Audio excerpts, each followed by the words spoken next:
pumpkin seed. Pumpkin seed formula or pumpkin seed galing po to ng Austria. Hindi po to pumpkin seed kung saan-saan galing. Galing po to sa Austria. Ang tawag po sa pumpkin seed natin ay Cucurbita pepo. Okay? It's a pumpkin seed that has been medically recognized in Germany since 1991. Okay? And ang ginagawa po nitong pumpkin seed, tinutulungan po niya yung mga lalaking may problema sa prostate when it comes to their urination problem.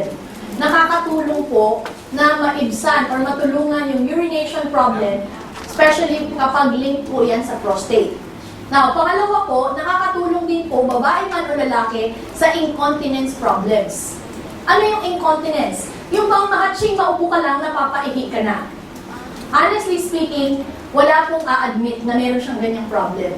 Sabi niya, ano? Siya siguro. Siya, hindi ako. Di ba? It's always yung katabi natin. So, incontinence problem, yun po ang isang malaking problema. Another thing, may mga tao may tinatawag na overactive bladder. Yung bang sa gabi, gising ng gising para umihi. No? Nakakatulong din po ang pumpkin seed. You take this at least 4 to 6 weeks after and you will see that there is improvement already. Okay? How to take pumpkin seed? 2 tablets a day.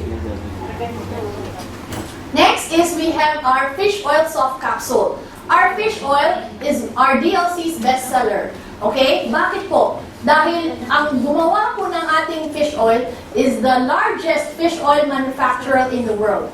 Okay? And ang ginamit po nating isda is not salmon. We use anchovy. Okay? Anchovy. Now, dilis. Magluto na lang ako ng dilis. Hindi po pareho. Kasi yung niluluto nating dilis, maalat na, piniprito pa natin.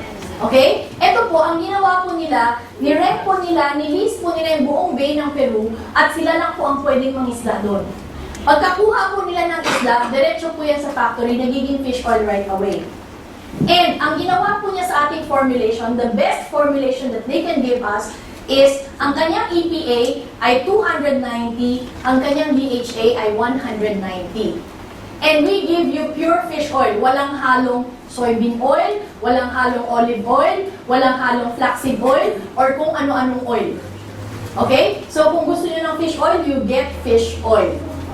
Now, saan maganda ang fish oil? Based on clinical studies, fish oil is known to help lower triglycerides. When you take 1,000 mg of fish oil every day for 16 weeks, it helps lower triglyceride level by 21.2%. This is according to the Journal of American Medical Association, year 2000. Okay? Now, how to take fish oil? 2 options. Number 1, we can follow the US requirement. US RDA is 1,000 mg of fish oil, meaning you just take 1 capsule a day. Now, if you want, you can also follow Japan RDA. Japan has 2,600 mg of fish oil per day. So, nasa sa atin po yan if you want to follow the US standard or the Japanese standard. Okay? So, ang US standard is 1,000 mg fish oil. Japanese standard is 2,600 mg of fish oil. Okay? Now, we also have our Brazil green propolis. This one naman is very, very good to help boost the immune system.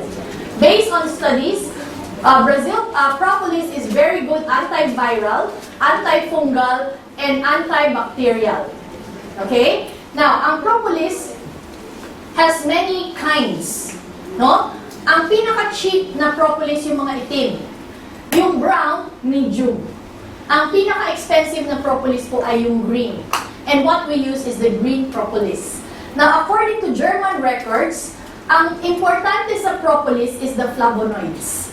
Okay? Now, kapag ang flavonoid ng isang propolis ay 5 mg per ml to 10 mg per ml, it is called an ordinary propolis. When it is 10 mg to 15 mg per ml, it is called a good propolis. When it is 15 to 20 mg per ml, it is called an excellent propolis.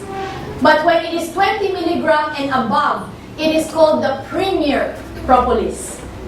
Ang ating propolis po ay 28 mg per ml. Okay? 28 milligram per ml. Now, isang ganitong bottle has about 600 drops. Okay? So what I normally do is, we just take this as supplementation. It is in dropper form. So you just mix it with your water or with your juice. And then you just drink it.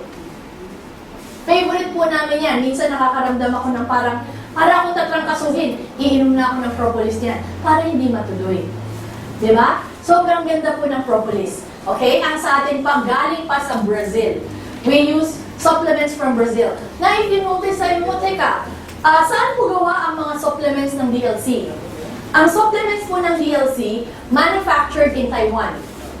Okay? Manufactured in Taiwan. But, ang ating raw material nanggaling po from all over the world. Okay? Our red yeast rice comes from Taiwan. Antrodia comes from Taiwan. Ang glucosamine natin from Taiwan.